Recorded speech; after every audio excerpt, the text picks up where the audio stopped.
If you chip at a pillar, the whole edifice would come falling down.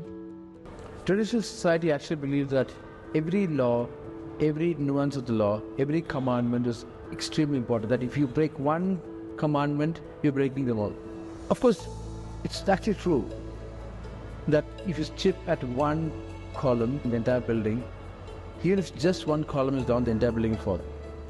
But having said that, we cannot just be obstinate that nothing changes. Because with that attitude, we actually revoking all kind of change, and with revoking of change, we revoke all kind of progress. Therefore, while we must be careful that the building and the edifice just remains intact, there are certain structures and certain part of the structure that we must remove, maybe replace with another, maybe undo it altogether. And maybe some edifices don't need to be standing up. Having said that, the reverse is true too, that every time we remove or chip at a column, be very, very careful in what you're chipping at.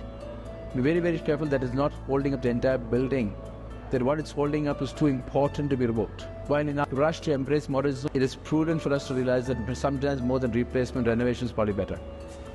That while we remove one column, we replace with another one. Something as strong and probably much better.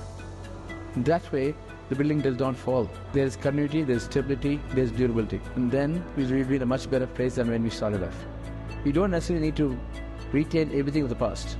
But every time we remove something, even when you begin to remove something, you just chip at something in the past.